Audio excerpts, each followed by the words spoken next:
and Management and a professor in School of Management MBA program, Krista Jayanti College, Autonomous, Bangalore. He coordinates quality assurance activities of the college as Director of Internal Quality Assurance Cell of the college, and he spearheaded the 3 cycles of accreditation of NAC as head of the core committee. Under his directorship, the college got accredited with A++ grade by TAC with CGPA of 3.78 out of 4 on December 21, 2021, which is second highest in the country and the highest score in Karnataka state. Sir has spearheaded the international accreditation of MBA program of the college by ACBSB, that is Accreditation Council of Business Schools and Programs, USA, as the champion. Sir has been nominated as the member of implementation of NEP 2020 in the state of Karnataka, Faculty of Commerce and Management by the Government of Karnataka on June 19, 2021. He was the resource person for more than 25 national seminars on NEP 2020 curriculum framework and its implementation, and addressed more than 1,000 teachers on NEP 2020. He presented the paper on systematization of internal quality assurance system, Krista Jayanti College, Bangalore, a case study, in the International Conference on Quality Assurance, Foundation of Future in Madrid, Spain, organized in April 2011. Besides, more than 35 papers published and presented in various national and international journals and conferences, excluding 5 books. Sir has served as resource person in various national and international conferences and workshops across the country, including refresher courses for the teachers. To his credit, he received international and national awards. He received the first ever Best Teacher Award in 1999 by St. Joseph's College Society, Jakama, Nagaland. Sir was honored with the ACBSP's Teaching Excellence Award 2018 from Region 10 of ACBSP at Kansas City, USA on June 8, 2018 at Missouri State, USA during the International Conference by the Accreditation Council for Business Schools and Programs, USA.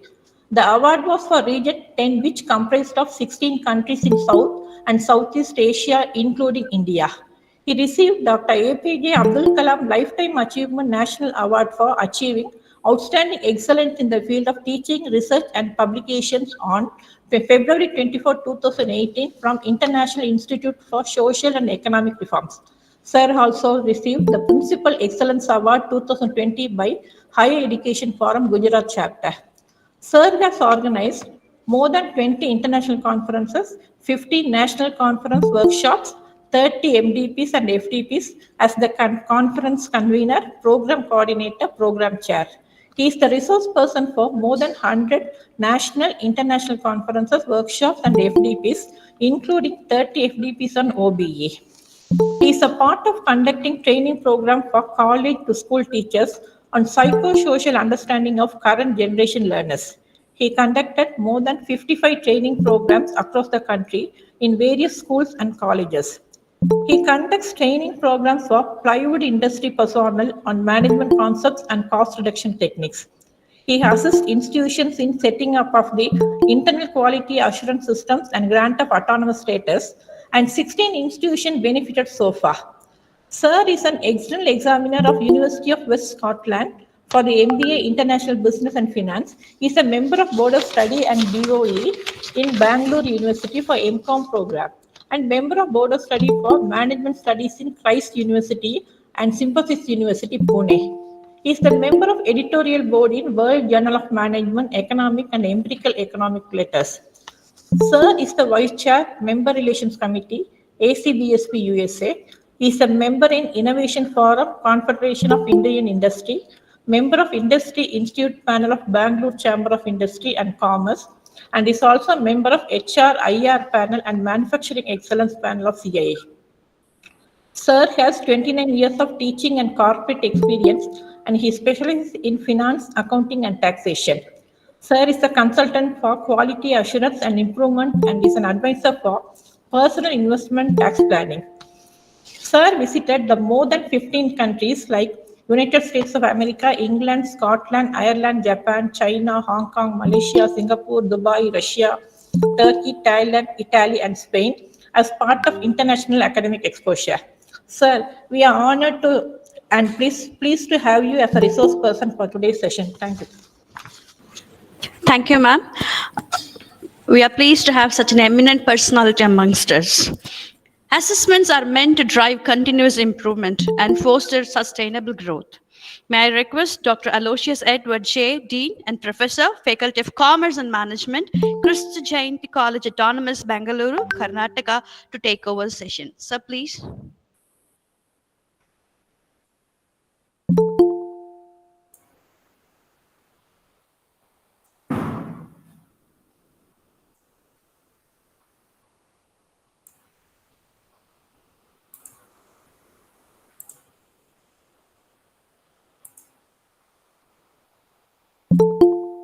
One minute, ma'am. Yes, sir.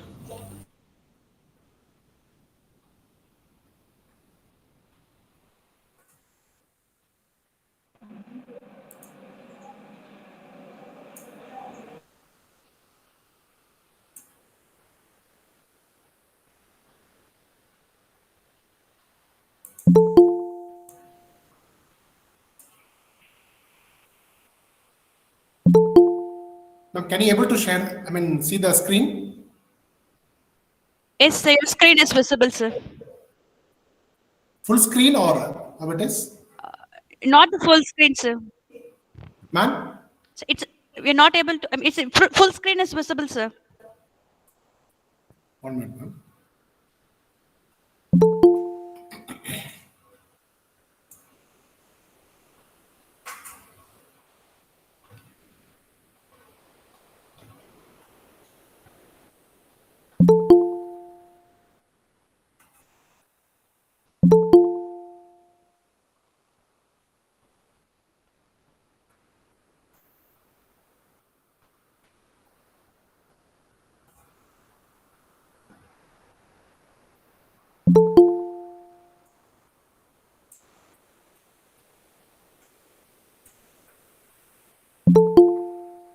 Ma'am, can you able to see the screen?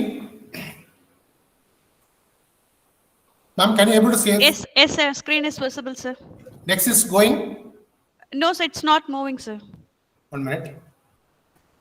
It's going now. No, sir. Not it, sir. Same. Next is same. No, sir. It's not. It's not. We're not able to see the screen scrolling, sir. It's the same. Same. Yes, sir. Okay.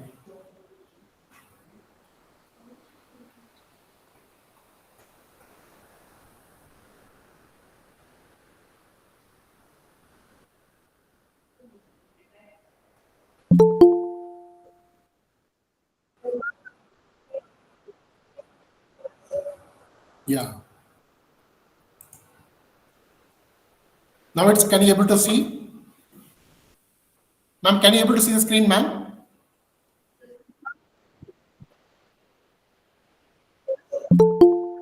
Now it's moving. Okay. It's okay. Yeah. Okay. Now it's okay. Now it's full screen you're showing.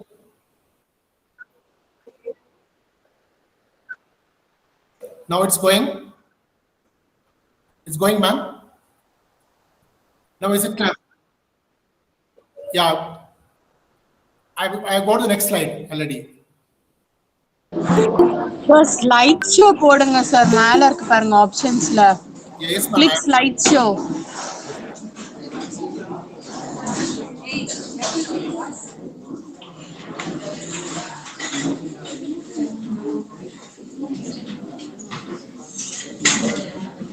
Can you yeah, now can you able to see the screen, ma'am? Can you able to see the screen? Sir, in the above options click slide show, sir. Yeah, slideshow only I'm showing. Yeah, can you able to see the screen now? Yes sir, on the top we are having some options, sir. Click slide show. Yeah. Yes. From beginning, yes. Yeah. Okay. Now it's fine, ma'am. Click it once again, sir. Yeah, now it's okay. From beginning. Second slide it is moving. First slide is there. Sir, let him share. You please do it.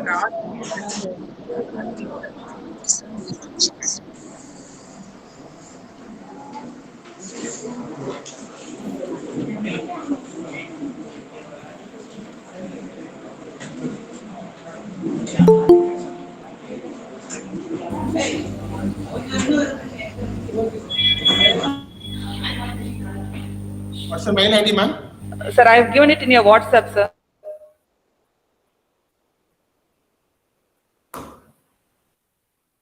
Sir, nothing, sir. Principal at cauverycollege.ac.in. Principal at Cauvery College. CAUVERY. Yes, yes. cauverycollege.ac.in.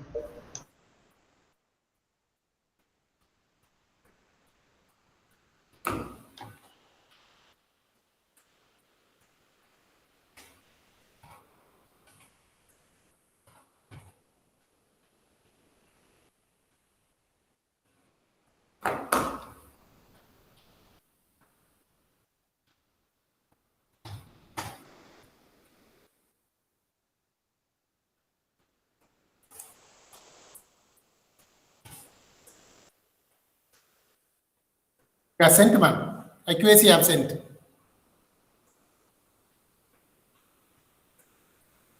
Lakia, you check. I think Sarah sent. Lakia, you can do it. Yeah, I'll start, ma'am. So, good afternoon to all of you. At the outset, we appreciate the principal and IQAC team of IQAC College for Women in Trichy for organizing this the seminar on multidisciplinary approach, which is the contemporary theme that you have taken for your national level seminar. So we appreciate Principal Ma'am and Sujata Ma'am and the Jayabharati Ma'am of IQAC for organizing this current topic on NEP and National Higher Education Qualification Framework. So at the outset, I appreciate all the participants who are taking part in this particular national seminar to enrich the knowledge on the higher education. As an educator in higher education, we need to understand the changes, what is happening in higher education, especially the post NEP 2020 implementation.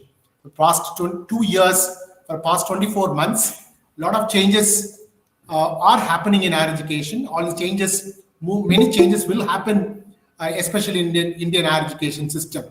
So all of us know education plays a very significant role in building a nation. Education is a powerful tool for enhancing the quality of the higher education in our country.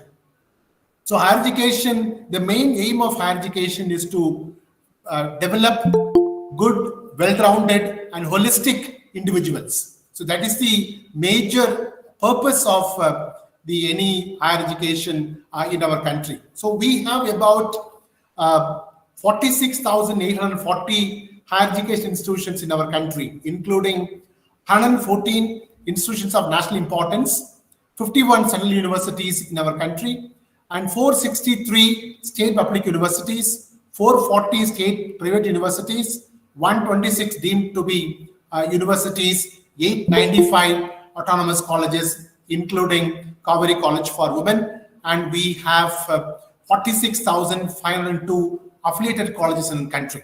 So we are the third highest higher education system in the world after US and China. So we should be proud of our higher education system in our country.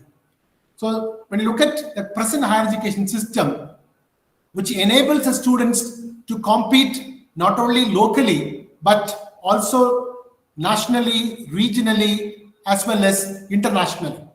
So the 21st century has opened up many challenges in higher education. All of us know that. All of us are aware of the 21st century as a lot of challenges that we are coming across as an educator in higher education. Especially when you look at the past one decade, the changes, what is happening in technological developments. When you look at 10 years before, we have never discussed about analytics, cloud computing, cybersecurity, artificial intelligence, chat GPT, especially now the important artificial intelligence tool, chat GPT and artificial intelligence. all these emerging areas in technology we never discussed 10 years before. So today we have BTech in artificial intelligence, BTech in robotics, BTech in cloud computing and cybersecurity. At the same time, we have in our own arts and science colleges also have started this kind of edge program in our own BSc and BCA and BCom BBA programs. So currently we have BCom BBA Business Analytics, and we have BCA Cloud Computing, we have BCA Robotics, and we have BSc Artificial Intelligence. So such type of edge program which has been witnessing in this current 1 or 2 years. So what is the next 5 years down the line? What kind of technological developments which is going to emerge? Nobody is aware of.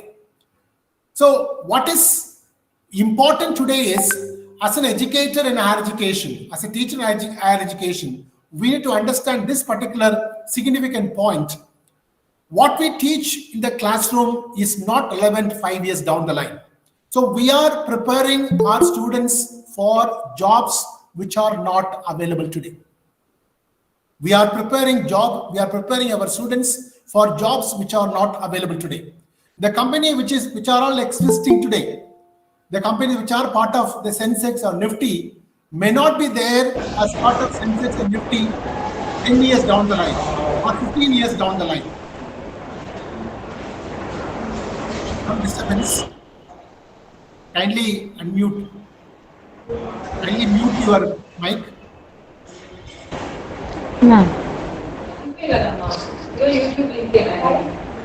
Kindly mute your mic. Yeah. So what we teach in the classroom is not relevant 5 years down the line, and what kind of jobs are available today may not be available 5 years down the line. So what is more important is we are preparing our students for jobs which are not available today. So this is a big challenge in front of all of us as an educator, as a teacher in higher education. So this current education system requires transformation, requires redesigning of the system, which not only introducing innovation, but also introducing learner-centric approach. So the current present higher education system follows the system which does not allow students to choose his or her own courses in terms of multidisciplinary courses, in terms of interdisciplinary courses, in terms of intradisciplinary courses. So there is a rigidity in our system. So students were not given a proper flexibility in choosing courses, in choosing their own programs. So there is a gap. There is a gap between the undergraduate degree program and the employability. There is a gap between undergraduate program and employability. So by looking at the gap which is widening, the government of India has thought of coming out with a new policy after 36 years. So the new education policy which we have been following, which got implemented in 1986 as per the Cocurricular vision.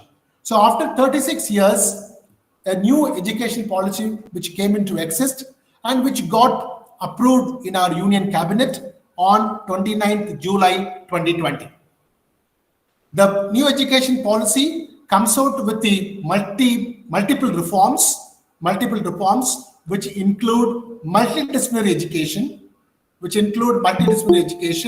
mobility between institutions and mobility between the streams, integration of vocational courses, skill development courses, and co-curricular activities and extracurricular activities along with the curriculum are some of the reforms envisioned in NEP 2020. So NEP marks a shift towards, ma'am, you not change, I'll tell you. NEP 2020 marks a shift towards learner-centric approach or student-centric approach. So it has got the theme of the higher education, the new education policy is to develop students with multidisciplinary capabilities. The students who studies computer science, or students who studies, psychology, a student who studies commerce, a student should know not only the domain specific knowledge, the student should able to understand and able to conceptualize other domain specific knowledge. So that we are developing students to face global challenges. So the main crux of the new education policy is to develop students with multidisciplinary capabilities and enhancing the skill development, the skills of our students, and students with having high order cognitive abilities. So this is the major crux of new education policy. So the main new education policy, so we can take that's the introduction that I just wanted to give about the new education policy before we take the presentation forward. So the main point here is, as an educator in higher education, we need to shift the move towards not the exam-driven system, and there's a more amount of importance on conceptual understanding, not on exam-driven system. So we focus more on developing low-order cognitive abilities. So we need to focus more on developing students with high-order cognitive abilities. That is a major crux of new education policy. There's a major vision of new education policy to develop students with proper skill set so that we can bridge the gap between employability and the undergraduate degree programs. So this is a major the point that before we take the presentation, I just wanted to highlight upon. So the major, when you look at the major vision, ma'am, you can take the next one. The major vision of, it is not a policy document, it's a vision document, and we teachers need to be prepared ourselves to take up all the challenges. So we conduct a lot of the capacity building programs for teachers to know about the crux of new education policy and making ourselves ready to take up implementing this new education policy. So policy as such is not the government or state government or central government, the initiatives alone. The policy is really getting implemented only when we teachers take up the responsibility of implementing the policy inside the classroom and inside the institution. So policy framework only is given by the government, both the central government and state government. But the real implementation will be taken place at the institution level. And at the institution, we teachers take the full responsibility in implementing this particular new education policy, which is the vision document of our country. Yes, ma'am. So the major vision of new education policy is high quality education and prepare students with constitutional values, respect for Indian Constitution, and students should imbibe the constitutional values and mutual respect, and prepare students for global citizens. So here, students are not competing not only state level or at the regional level, students are competing at the national level and at the international level. So we need to prepare our students to face the challenges at the global level. So we are preparing students as global citizens of the world. Yes. So these are major principles of new education policy that we need to understand in a very more serious manner. As we have discussed earlier, the major principle is the developing multidisciplinary capabilities. Not only domain-specific knowledge, and students need to be given enough knowledge on non-domain specific knowledge and more of skill-oriented courses. So when you look at the curriculum framework, every curriculum, whether it is a BA program or whether it's a BSc program or it's a BCom program or BBA program, every program has got minimum number of credits for enhancing the skill set of our students. And another important principle is the flexibility. Flexibility in choosing courses, not only interdisciplinary courses, but also interdisciplinary courses and multidisciplinary courses. So a lot of flexibility in choosing the stream of different programs, but also flexibility in choosing different institutions. So that is why there's a multiple entry and exit system. The multiple entry and exit system is one of the major reforms envisioned in NAP 2020, so that students need not study in one particular institution for 3 years or 4 years. So a lot amount of flexibility for students in choosing courses, in choosing the institution. Another major principle of new education policy is there is no separation between curricular, co-curricular, and extracurricular activities. So today, what we have is, you may have the extension activities, we may have the cultural activities, we may have the sports activities. These are all extracurricular activities.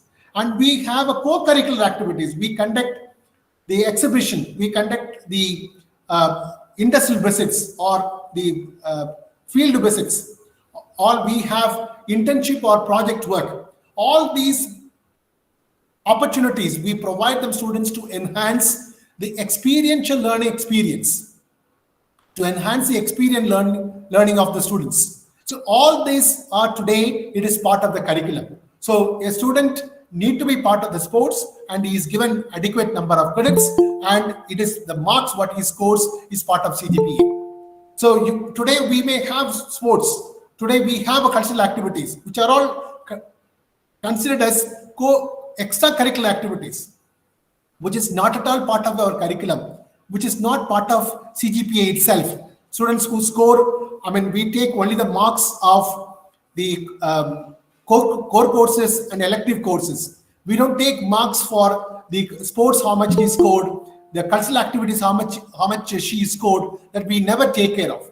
But today, we have to take care of all these activities. So as a teacher in higher education, we need to develop rubrics for all these activities. So how do we evaluate a student who is part of sports, who is part of this community engagement, who is part of a social enrichment program, who is part of a sports activity? So how do we give marks for that? So today all these activities are existing, but which is not part of our curriculum, which is beyond our curriculum. Which students are not, all these marks are not part of our CGPA. But today, as per education policy, all these need to be part of our own curriculum, so that we prepare students to face global challenges and we make students as holistic individuals. Another major principle of higher education is multidisciplinary education. Multidisciplinary education, the sense every institution can become a multidisciplinary institution. Not only for students. Students are choosing interdisciplinary courses, but at the same time, every institution can become a multidisciplinary institution. That's a major reform in higher education. For example, today we have Cocurricular College for Women. We offer only courses related to arts and science and commerce. We don't offer courses related to engineering. We don't offer any courses related to law. Except legal education and medical education. Yes, an institution can offer any courses, so that institution can become a multidisciplinary institution. So today, IITs, all of us know IIT we have. We have IIT Madras we have in the state of Tamil Nadu. So we have IIT Madras, which offers only BTech and MTech programs. But today, as an IIT, which is a multidisciplinary institution, they can offer BSc program. They can offer BA program as an IIT. So we have IIMs. We have IIMs, Indian Institute of Management. So Indian Institute of Management offers only MBA program. But today, IIMs can offer any program. There's a major reform. So every institution can become a multidisciplinary institution. We can offer any programs except law and medicine. So teacher education program, BEd program, it's all part of a different college as such, but all these programs can come under one institution. So every institution can become a multidisciplinary institution. As it was discussed earlier, another major principle is the greater emphasis on conceptual understanding rather than rote learning. Today, the major focus today is we test only the students' conceptual, the primary knowledge, we call it low cognitive knowledge. So we test only understanding level and remembrance level. So we all of us know the stages of cognitive learning. So we have understanding ability, and then we have remembrance ability. Then we have application skill. Then we have analysis skills. Then we have evaluation skills. Then we have creative skills. So we test only understanding skills and remembering skills. That is why we test all our examination is based on the questions. When you look at all our questions is starting with what, or starting with WH questions, or we start our questions with discuss, elucidate, describe, explain. These are all our, usual questions that we ask. We never ask application-oriented questions. So that because we don't have such type of curriculum. So we don't have such type of teaching, learning methodologies method. So here the primary focus is to remove rote learning and learning for exams.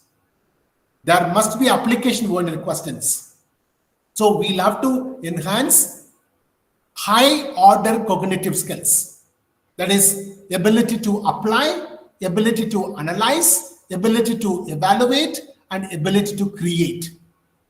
So today we test only the low-order cognitive skills, that is, ability to remember and ability to understand or ability to comprehend.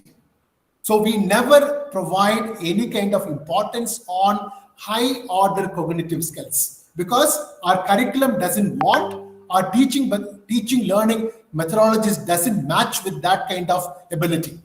So today the new education policy focuses on developing students with high order cognitive skills.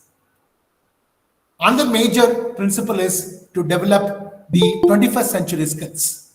21st century skills, which include creative thinking skills, problem solving skills, innovation skills, team building skills, communication skills, networking skills, life skills. All these are all, we call it as the World Economic Forum skills, or we call it 21st century skills. So the new education policy focuses on developing these life skills. Then another major principle of the new education policy is to provide students with proper ethical behavior and human and constitutional values. And another major principle of new education policy is to promote multilinguistic skills. Though we give a lot of importance on our mother tongue, but at the same time, we'll have to prepare our students to face challenges globally, and we'll have to promote multilinguistic skills. So these are all the major principles of new education policy, primarily focusing on flexibility, developing our institution as the multidisciplinary institution. There is no hard separation between curricular, co-curricular, and extracurricular activities. And the primary principle is developing students with high order cognitive skills and less importance on rote learning and learning for exams. Yes, ma'am. So these are all certain reforms in higher education. As per the new education policy, so we are saying we need to have, it's what the new National Higher Education Qualification Framework talks about, NHCQF, which talks about defining the qualification. So far we don't have a qualification called honors degree. We don't have an honors degree. So honors degree today becomes the part of higher education qualification.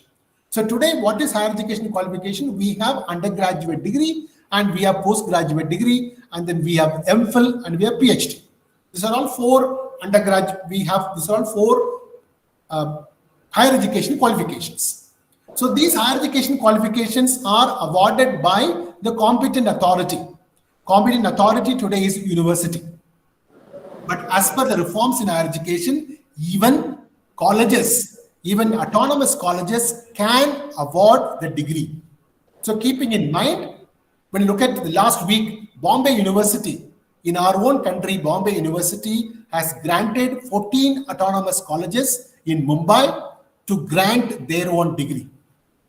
So our institutions can become a degree awarding college. So today, the competent authority is not only university to award degree, but the eligible autonomous colleges can also award the degree. So we have only 4 different types of qualification. As per a new education policy, that today the number of qualifications have got increased. So after completing, as per the new education qualification framework, NHCQF, after completing 1 year, after completing 2 semesters, a student is given a certificate in commerce, certificate in science, certificate in arts. After completing 2 years, after completing 4 semesters, he or she is given diploma. So today, certificate and diploma are recognized higher education qualification. And third, as usual, we have a bachelor's degree, 3-year program. Then fourth one is a recently added qualification, that is 4-year honors degree. So 4-year honors degree and aligned with international qualification. So today, this US and European countries, and all the US European countries, when you look at Australia, Canada, all these countries follow either US model or UK model. So most of the countries follow the US model of higher education. So US model of higher education has got honors degree, that is 4-year undergraduate degree. So either the students can go for 8 semesters, 4-year honors degree, or the students can opt for 4-year honors degree with research. A 4-year honors degree with research enables the students to undergo PhD qualification without undergoing PG program. So today, another important qualification which has come as per higher education qualification is 4-year honors degree and 4-year honors with research. 4-year honors with, so after completing 3 years, there is an option. There's an option for students to continue 4-year honors degree, or they can exit at the end of 3 years. So those who are exiting at the end of 3 years, a student can take up 2-year PG degree program. So currently we have only 1 PG degree qualification, that is 2-year PG program is only qualified.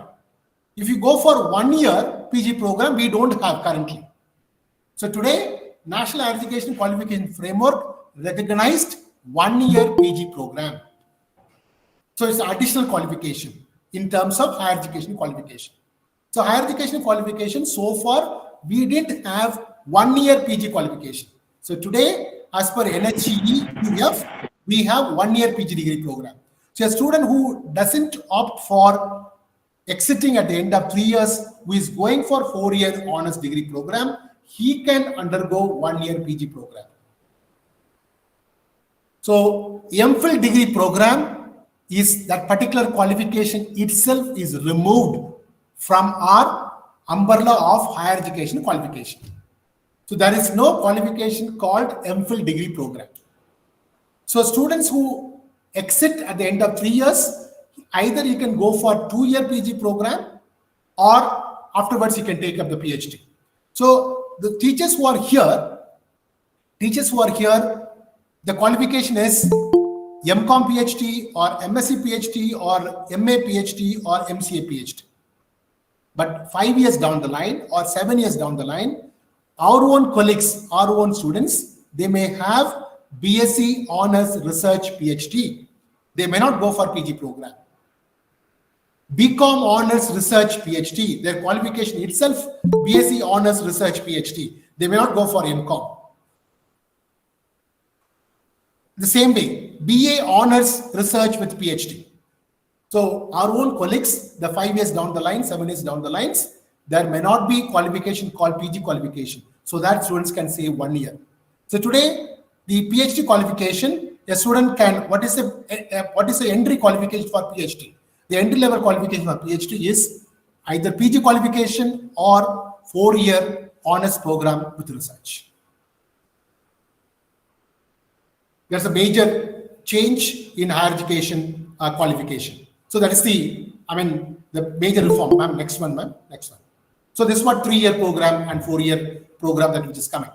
So when we have this kind of exit system, multiple entry and multiple exit system, we need to have some kind of digital platform wherein we can store all these academic credits the students have earned from various recognized higher educational institutions, so that degree from a particular higher education institutions can be awarded taking into account the credit what he earns or what she earns. So today we have a digital platform called Academic Bank of Credits, ABC. So the regulations have come last week. So every higher education institutions need to register themselves the Academic Bank of Credits. So every student will be given a unique ID, so that a student will come to know how many credits he or she has earned. So when he leaves from one institution to another institution, that particular institution, by looking at the student ID, we can find out how much credit he or she has earned. So that is another major reform in higher education after the new education policy. Then, as it was discussed earlier, every institution can become multidisciplinary education and research universities. Every institution can start engineering programs, teacher education program. All the other programs you can start except medicine and law programs. There's another major reform in higher education after implementing the EAP 2020. Yes, ma'am. Next. Next, ma'am.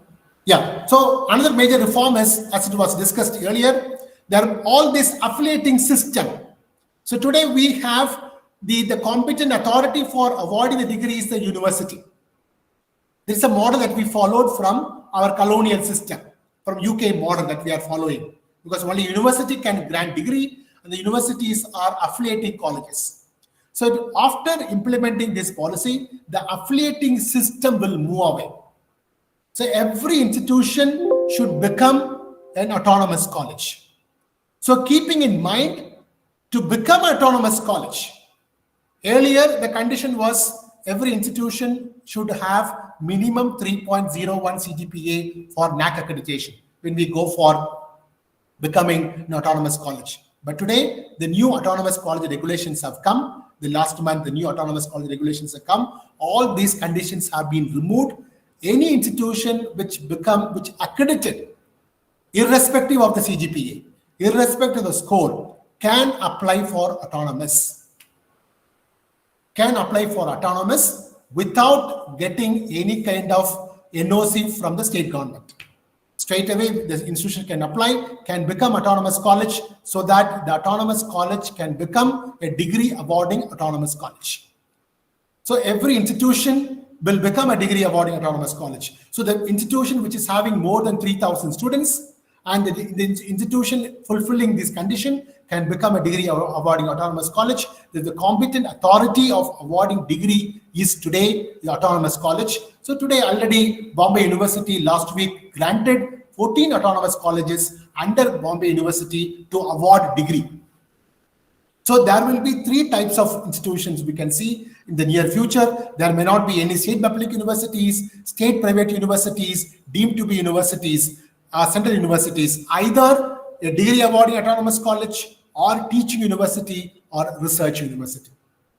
All the institutions of national importance, Indian Institute of Science, Indian Institute of Technology, IITs, and IIIT, NIT, IIMs, all these institutions are known as institutions of national importance. They may become a research university. And teaching university, the primary focus is on teaching and the secondary focus on research. And then third category is degree awarding autonomous college. So every institution becomes an independent autonomous college. So the degree can be awarded by the college itself. So all this nomenclature called state public universities, state private universities, deemed universities, eventually it will move away. The affiliating system, what we follow today, what we follow as a UK model, will be phased out, and every college will become autonomous college and become a degree awarding autonomous college. The college which could not become autonomous college becomes the constituent college of the affiliating university. There is no institution called affiliating college.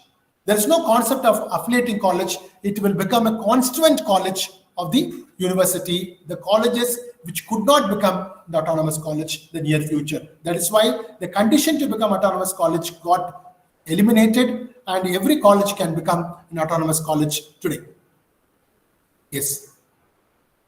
Yes, ma'am. So National Research Foundation to enhance the national. So last week, the cabinet has approved, the Union Cabinet has approved National Research Foundation bill, both in Parliament and the Rajya Sabha. It got approved. So this is an important research foundation. The research foundation. The Prime Minister is the head of this particular research foundation. The Minister of Education, Minister of IT, BT will become the ex-officio members of National Research Foundation, the new entity to catalyze and expand research and innovation in our country. The bill got passed, and so much of money got been sanctioned to establish the National Research Foundation. So then another important reform is open distance learning. So today, online degree programs,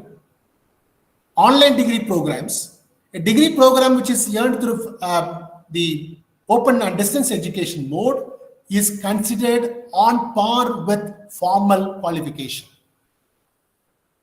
It is another major reform to enhance the gross enrollment ratio of our country. The gross enrollment ratio of our country is just 27%.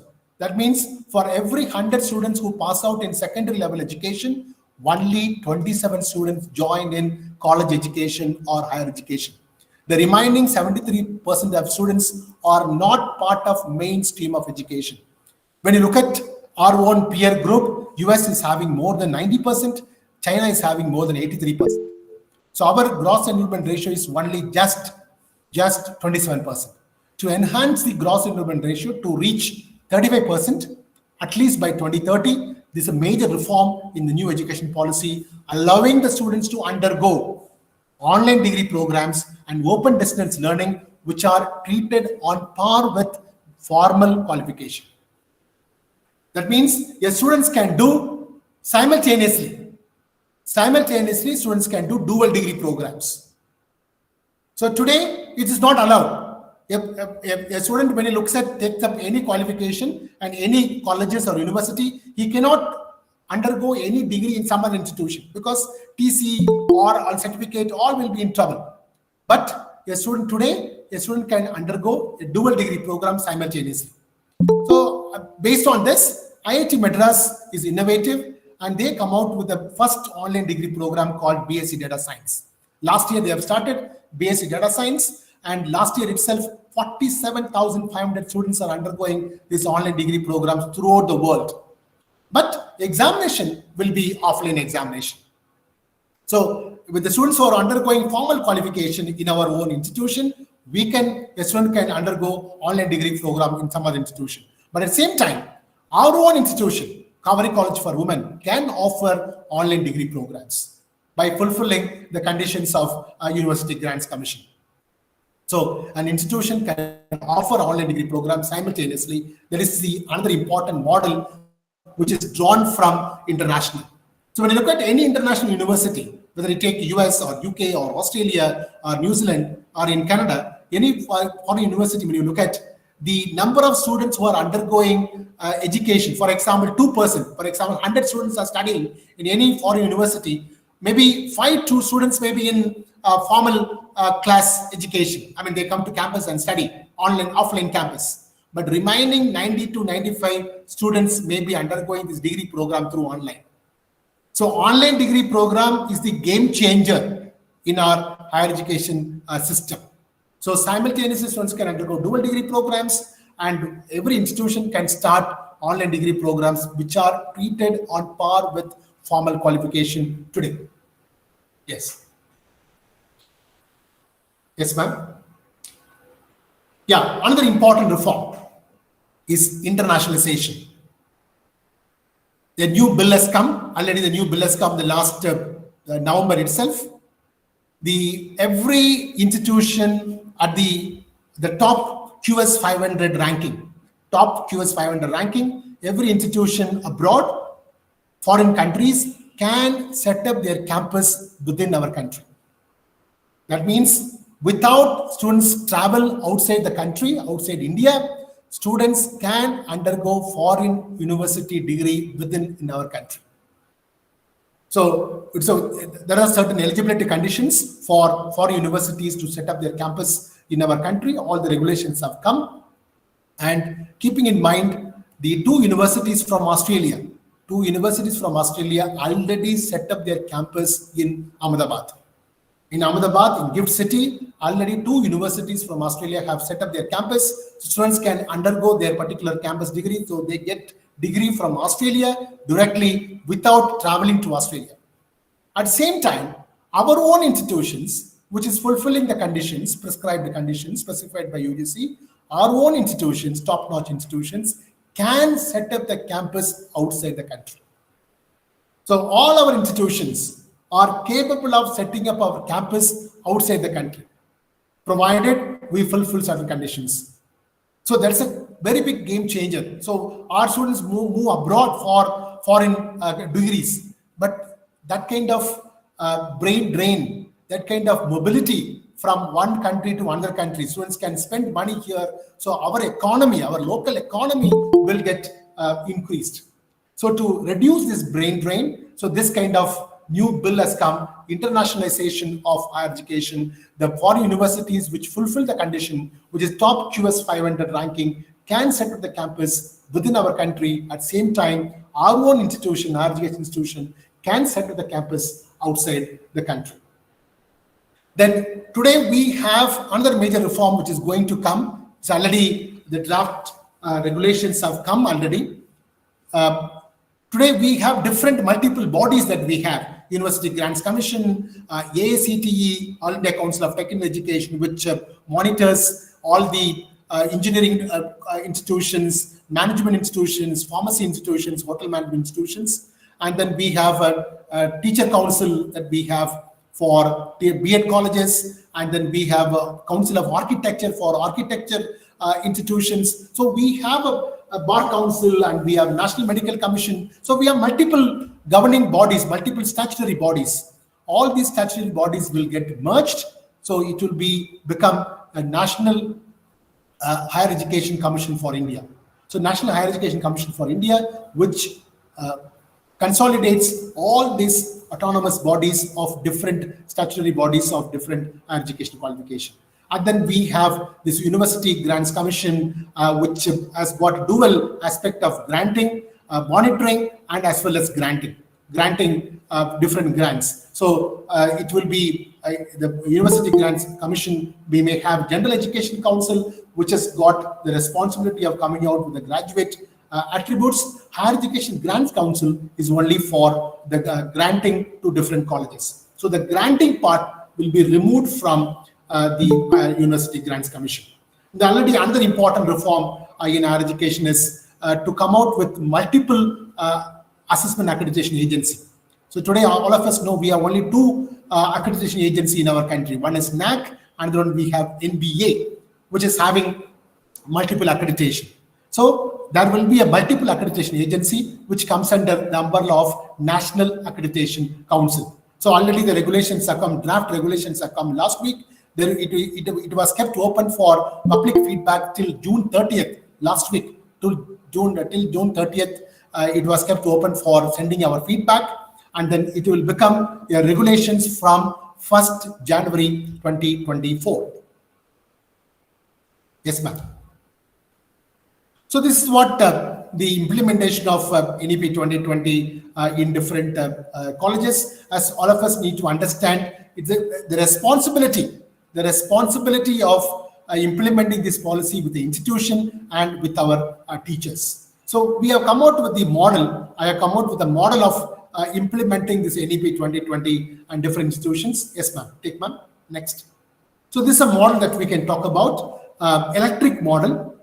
EL stands for effective leadership. E stands for equity and inclusion. Another C stands for curriculum and assessment reforms. T stands for teacher professional development. Another T stands for technology upgradation. And R stands for research thrust. I stands for infrastructure facilities, and E stands for consolidation. So there must be an effective leader for every institution to take up. So an institution must be ready for becoming a degree awarding autonomous college or becoming the teaching universities. So here what is more important is vision of the institution, and the board of governors, or we call it the governing body members, are play a very important role to shape our institution to become a degree awarding autonomous college. And we cannot remain as an affiliating autonomous college. We should be a degree awarding autonomous college, or should become a teaching university. That must be our vision. So leadership is very, very important in implementing the new education policy. Another important is the equity. The new education policy, the major reform in education policy is inclusion. So we'll have to include more students into the system. So minimum 25% of students should get a scholarship. There is another important major reform which every institution is striving to provide a lot of scholarship. But this much percentage of providing scholarship is very, very difficult for institutions. But we'll have to achieve so that the increasing access to higher education is the primary responsibility of our own institution. Another important reform is curriculum assessment. So we'll have to change our curriculum in align with the State Higher Education Council. So we have our own Karnataka State Higher Education Council. In the same way, we have Tamil Nadu State Higher Education Council. So all of us know the education comes under the concurrent list, though the external government has come out with the policy framework, but it is with the state. It's with the state to implement this particular policy. So the primary responsibility of implementing this policy to come out with the policy guidelines is with the Tamil Nadu Higher Education Council. The Tamil Nadu Higher Education Council should come out with the policy framework, how we can come out with the policy framework, incorporating all the changes, the curriculum framework which is given by the University Grants Commission. The University Grants Commission has come out with the proper policy framework. So in accordance with the policy framework of UGC, we'll have to come out with our own curriculum framework, which will be developed by Tamil Nadu State Higher Education Council. So here, what is more important is curriculum. The curriculum should have more thrust on skill development courses. Another major focus point here is teacher development. So we teachers are very important role to play to implement this policy in our institution, in our own classrooms. So here the primary focus, as we discussed earlier, the primary focus is developing students with high order cognitive skills. Though we have a curriculum system, but ultimately we teachers is the responsibility in implementing the policy at the classroom level. So continuous teacher upgradation, continuous teacher development is very, very important factor in implementing this particular policy. Then we have another important is technology upgradation. There's another important policy framework that we have. So we'll have to integrate our technology. A lot of changes are likely to come. So we'll have to come out with our own customized technology at our own institution level, because many students will be opting for open elective courses. So when we have open elective courses, we need to have a technology to capture all this data so that it will be a user-friendly campus in the country. So to enhance the learning experience of our students, to make our campus user-friendly, technology upgradation is very, very important factor. And then a lot of thrust on research. So to become a degree awarding autonomous college, to become a research university, a lot of thrust need to be given on enhancing the research of our faculty members. But at the same time, all of us know infrastructure facilities are very, very important to enhance the learning experience of our student community. And another important is there are some institutions could not become a degree awarding autonomous college. So in such case, how are we going to exist in the higher education sector? Are we going to affiliate ourselves with some other institution, or are we taking some other steps? Are we taking some other steps to move forward in our higher education system? So here, what is important is consolidation. How are we making the cluster colleges? How are we making the cluster universities? Already we have a cluster universities. So 3-4 colleges can come together, the major condition to become the degree awarding autonomous college, there must be minimum 3,000 students. There are many institutions do not have 3,000 students. So how are we going to share those facilities? How are we going to consolidate our colleges and move forward in our higher education? So these are all some of the important factors before we implement in our education, new education policy in our own institution. Yes, ma'am. Yes, ma'am. So all discussed. Yeah. Yes, ma'am. You can move forward. You can move forward. Yeah. Move forward. Yeah. Yes. Yes, ma'am. Move forward. These are all important reforms. Yes, ma'am. You can move forward. Yes. Yes. Yes. Yes, ma'am. Yes. Yes, ma'am. Yeah. Yes, ma'am. Yes. So this is what the curriculum framework model that we have developed in our own state of Karnataka. So I was also part of this particular different committees, the state of Karnataka, for developing this particular curriculum framework. So we have core courses, and then we have discipline-specific elective courses, and then we have open elective courses, OE courses, which is for all the 4 semesters. Students will undergo, students from history will undergo some course in other domain, non-domain courses. We call it as an open elective courses. Students from computer science, they will take some course in commerce, or some course in management, or some course in electronics, or some course in history. We call it, in the CBCS model, we call it as generic elective courses, DE courses. But here in our new education policy model framework given by UGC, it is known as open elective courses.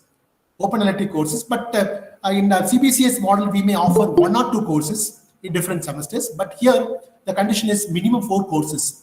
That means every semester, we need to have 1 course at the undergraduate level.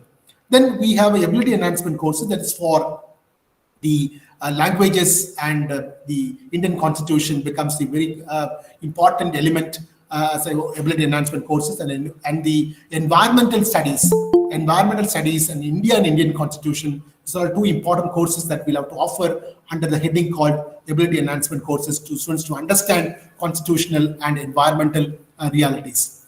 Another major thrust, as we have discussed earlier, skill enhancement courses. Skill enhancement courses, which is given to 20 credits. 20 credits across all the programs, whether you take BA or whether you take BSc or BCom or BBA, all the courses will undergo this skill enhancement courses. That is the both skill-based and value-based courses, and vocational courses, which is related to the particular domain specific.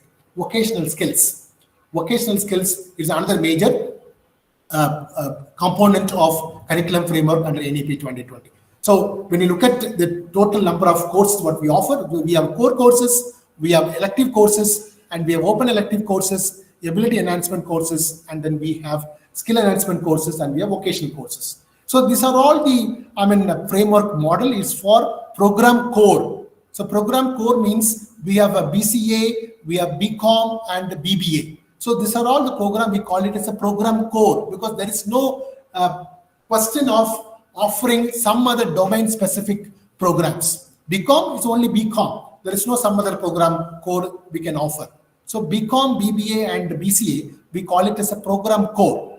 So this is the model that we have, having 186 credits. As per the UGC model, we need to give minimum every semester. We need to give minimum 25 credits. So 5 semesters, 6 semesters, we have 150 credits. So each year we have 50 credits. 3 years, 150 credits. So that's a minimum number of credits the UGC should offer. But we come out with the 187 credit framework model for the undergraduate degree with honors. This is the undergraduate degree with honors. Students who leave at the end of 3 years, students will leave with 146 credits. Yes, ma'am. Next. So this is the framework for first year and second year. Sorry, first and second semester.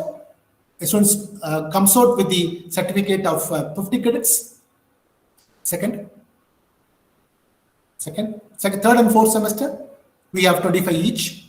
That is, the students who comes out with a diploma after 2 years. The students comes out with a diploma, then we have 100 credits. Then we have a third year bachelor's degree. He comes out with 146 credits. 146 credits, the different components of skill, different components of curriculum. Then students goes for 7th and 8th semester. He undergoes the research work. So this one, we are working on it. The 7th and 8th semester, we are working on it because currently our students are in the 3rd year now. All our new education policy students are comes under the 3rd year now. So next year, our students are going for 4th year honors. So at that time, we are working on a 7th and 8th semester model. So 7th and 8th semester model, we need to come out with honors and honors with the research. So honors with the research, the students will undergo rigorous research so that students will be able to do PhD work undergoing the undergraduate degree programs.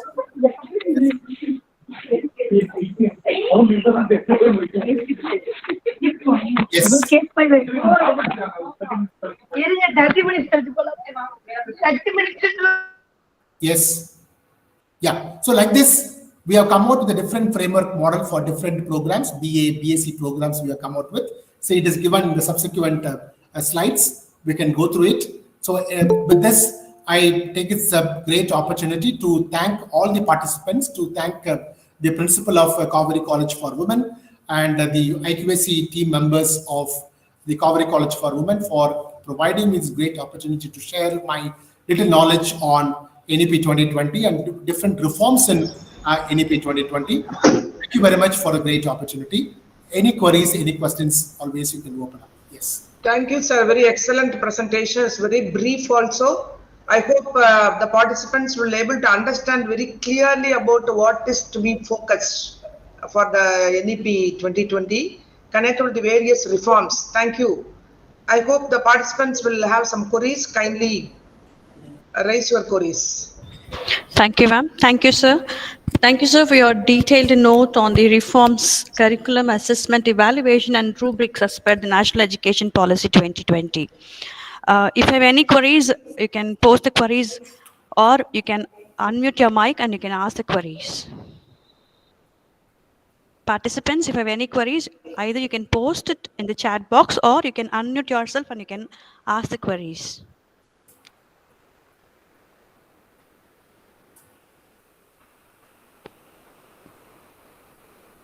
I think Dr. Mitrapriya raised her hand. Please connect her. Sure, ma'am. Dr. Mitrapriya, she is waiting to discuss, please. Dr. Mitrapriya, you have raised your hand in Google Yes, Meet. ma'am. If you have Yes, any ma'am. queries, you can ask. Yes, ma'am. Yes, ma'am. Sir, regarding since you're a director of a NAC, I would like to have one query regarding that, sir. Shall I pose that question, sir? Sir, Yes, how ma'am. about after this implementation of NEP, you said that's about this binary accreditation. That is what they are talking about. Yes, yes. Can It will be you- there, ma'am? Yes, ma'am. Yeah, what's your query? Yeah, sir. So if an institution goes for a binary accreditation, how it will be evaluated, sir? Ma'am, Because now we are having a grade like A plus and all those things, where we are having the score of 3.1 and like that. So when it comes to binary accreditation, how it will be calculated, or how we should move on if we go for binary accreditations? yeah, ma'am, we need to understand as a teacher in higher education, we need to understand one basic point. Internationally, whether you take UK or US or any country per se, any country in the world have only binary accreditation. No country has got in this world, except India, graded accreditation. We are the only country in the world which follows graded accreditation. So to move along with the international standards, we are moving ahead with the binary accreditation. Then, once we get accredited, but because as an institution, you are eligible. We are saying you are accredited. That means you are fulfilling the basic benchmark, basic condition. Afterwards, we have different programs. Different programs we have. Then we need to go for program accreditation. The program accreditation will be a graded accreditation. So you have a BCA, we have a BBA, we have BCom. So such type of programs can go for accreditation, which will be a graded accreditation. So as an institution, you are accredited, not accredited. Then as a program, as a department, we'll have to empower our department to go for program accreditation. So as an institution, we are fulfilling the the basic benchmark so that you accredit not accredited. Then as a department, we'll have to work towards the graded accreditation for programs as such. So this is the international practice followed the entire world. So keeping in mind, we are also going for binary accreditation of institution, graded accreditation for programs. Binary accreditation of institution, graded accreditation of programs. Thank you, sir. Thank you very much. Yeah. Thank you, ma'am. If you have any other queries, anybody has any other queries, please kindly clarify. Make use of the opportunity to get your queries clarified.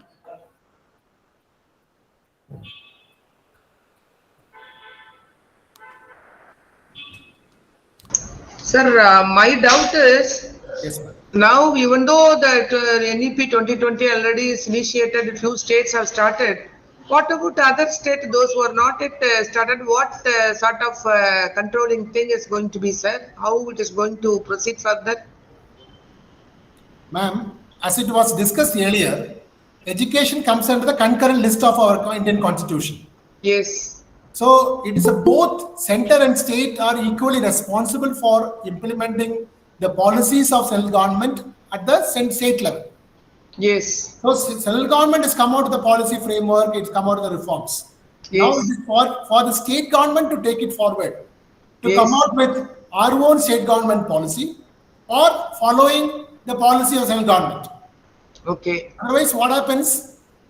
Our state will be backward. Yes. Our institutions, we all offered honors degree program, honors with research. So students will look at such type of degree programs today. So we Yes. lose our students. So as an institution of higher education, we need to we need to give our own representation to government, because our government should take it forward. So for that, we need to we need to give our own representation. We need to give our own representation through different forums to make it mandatory to implement this particular policy. Otherwise, our state will be backward. Sir, in our state, no, the new guidelines given by the state government, we all have to follow TANSHI. Now the autonomous institutions are finding it very difficult because we have only 25% freedom given. So 75% of we have to follow their own structure and their own papers. Then what is the need for autonomy, sir? We are not in a position to follow our own, to breathe our autonomy at all. Up to 25% they are giving us a freedom.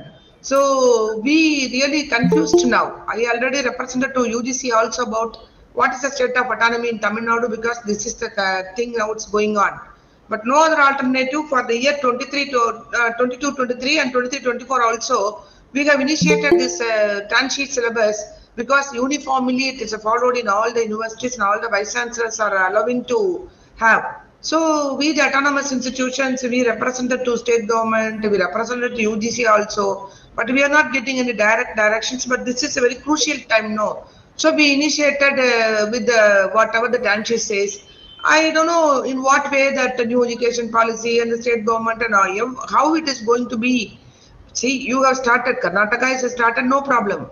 But in Tamil Nadu, we have a lot of confusion, how things are going to be. But anyway, we have initiated this TANSHI now. Totally for the whole state it is given. We simply followed, but there is no meaning of autonomy. That is a very big problem. We already represented to UGC also about this. Ma'am, through our representation only all this can be resolved. Yes. Otherwise, each one understands a policy different way. The problem is understanding the policy is very important. I understand one way, and Mr. X will understand another way. So understanding the policy and interpreting the policy in different way. So, I mean, through our representation, through our different forums, we'll have to represent, make them understand the vision and the crux of this particular policy document. Yeah. Okay. Thank you, sir. Thank you. Any other queries, please, participants?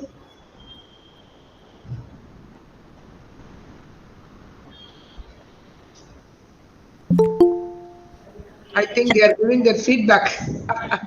Very knowledgeable session. Okay. Sir, one more doubt.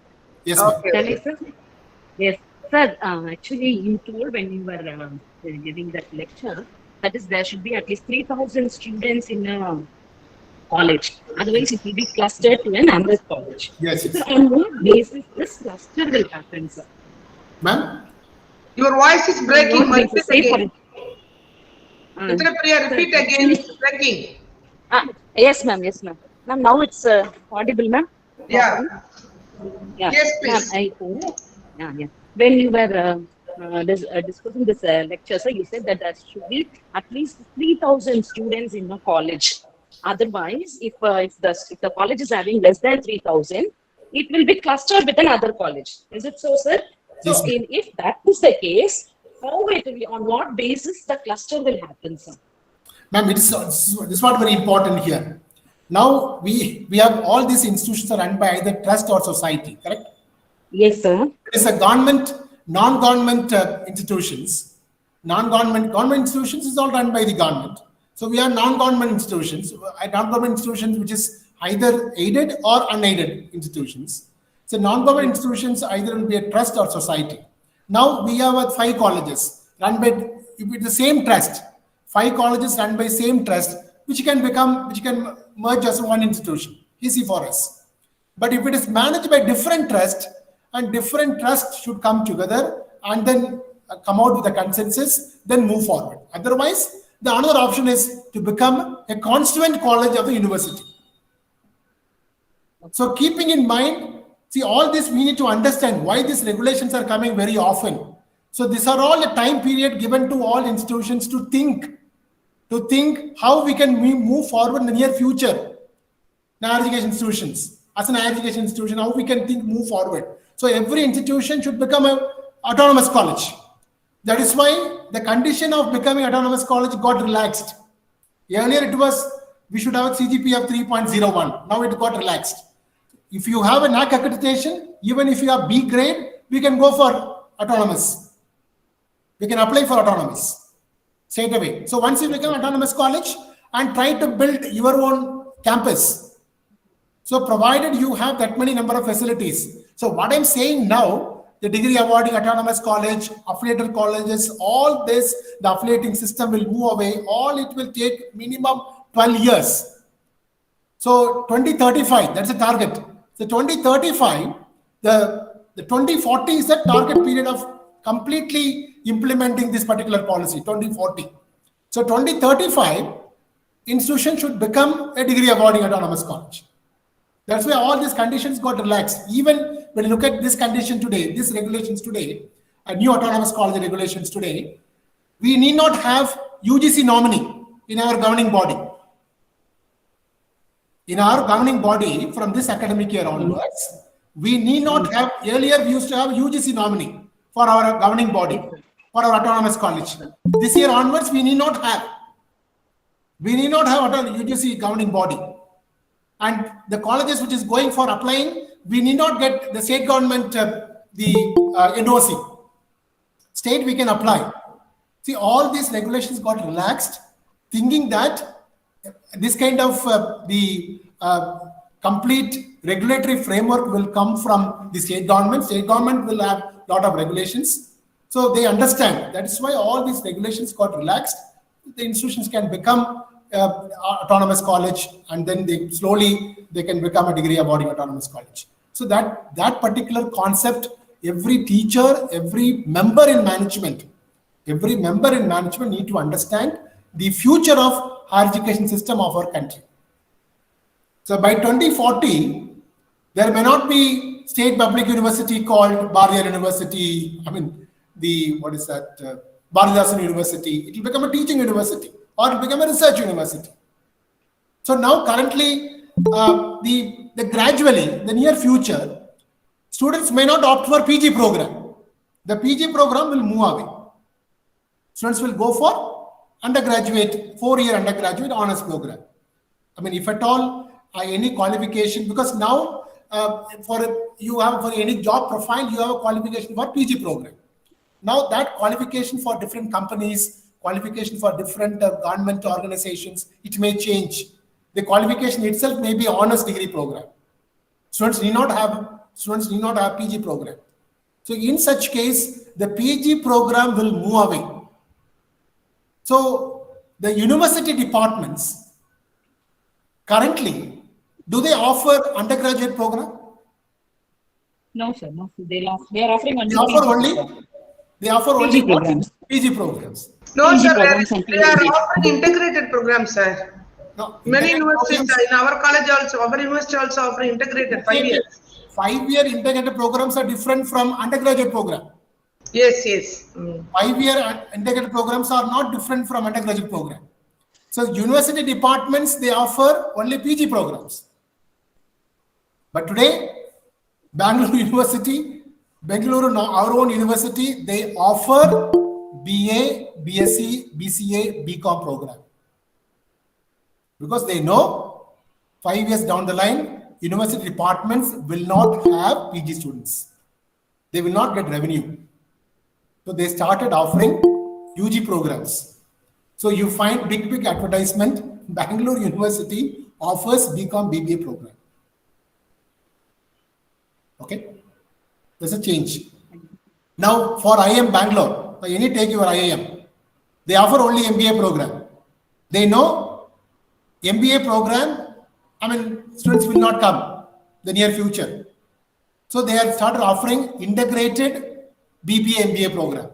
Students, they are taking students from after completing the the secondary education, +2. So as an institution, we need to move forward, become the deemed university. That's a major. So when you become a deemed university, all these technical glitches from the state government, all that will be moved away. We are answerable only to the union government. Thank you, sir.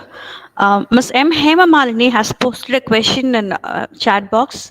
She has asked, can we convert our research projects into patents, sir?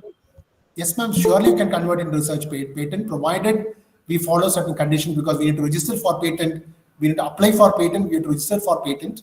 So all those conditions we need to apply. So we need to have the format, and we apply for the patent. So surely a research project can be converted into patents. Thank you, sir. Hope Ms. Hema Malini has been cleared with her doubts. If you have any other queries, anybody can clarify your questions, clarify your doubts here.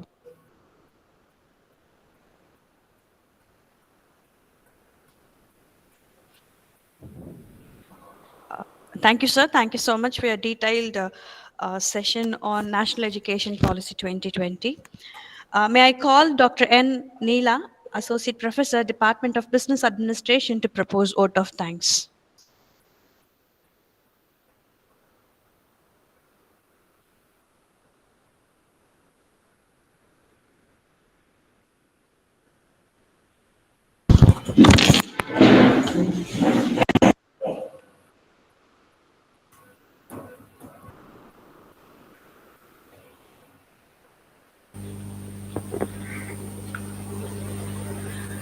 Good afternoon to all the dignitaries in this academic forum. Thank you is such a prayer that cannot be seen or touched. It must be felt by heart. On behalf of the management and organizing committee, I convey my deep regards and hearty thanks to Dr. J. Alois Edward, Dean and Professor, Faculty of Commerce and Management, Krishna Jayanti College, Autonomous, Bangalore, Karnataka. Thank you, sir, for your great insights on the new education policy 2020. It is the need of our topic. My sincere thanks to our beloved Madam Principal, Dr. V. Sujata, for her constant support and guidance that radiated a source of energy within us. Thank you, ma'am. I would like to thank the IQAC coordinators who has given proper shape to this conference. We have been fortunate enough to be backed by a team of very motivated and dedicated participants. Thank you, one and all. Thank you, ma'am. We will resume for the day 2 session tomorrow by 9:45 a.m. with some more eminent personalities. Feedback link will be shared at the end of the session tomorrow, once the session is over. Sorry, our feedback link will be shared now. Kindly fill the feedback link before you leave the meet. Kindly check the chat box for the feedback link.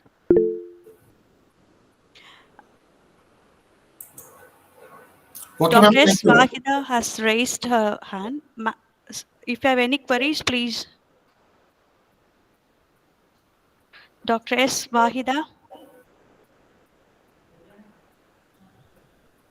Feedback link will be shared in the chat box. Kindly check the chat box for the feedback link.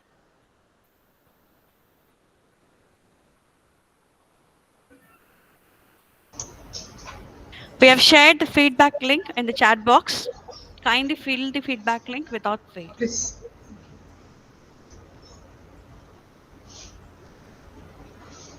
So it's on my part. I thank Professor, very excellent, very informative. I'm not able to move from the screen, and I am getting feedback also from the participants also. Very informative and very useful information we got it, even though we understand a little bit about NIP, but it's very clear how we are going further and what we have to do. It's a very clear and very interesting. As usual, you have done a very excellent job, Professor, because being the IQAC external member, you are contributing a lot for the institutions of higher education. On behalf of me and all the organizing team, once again, I would like to thank you all. Thank you very much. Thank you. Thank you. All the best. Thank you.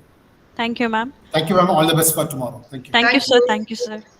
Or participants who are listening to the session in YouTube, the link, YouTube feedback link is shared in YouTube also. Kindly fill the feedback link before you leave.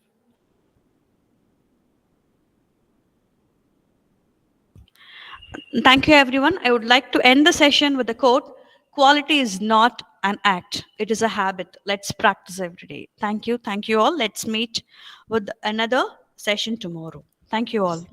Ma'am, link is not working. Hope you are seeing the message sent by all probably. I'm sorry, ma'am. Just a minute, ma'am. Yeah, thanks for your response, madam. Thank you so much, ma'am. They are working on it. We have checked. The link is working, ma'am. Kindly try right now, ma'am. Yeah, thank you for the information, madam. Thank you, ma'am.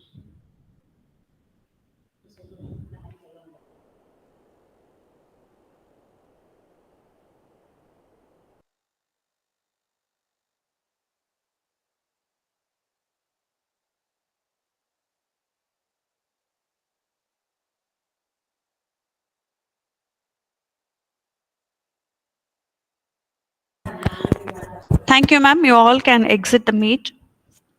Kindly fill the feedback form without fail.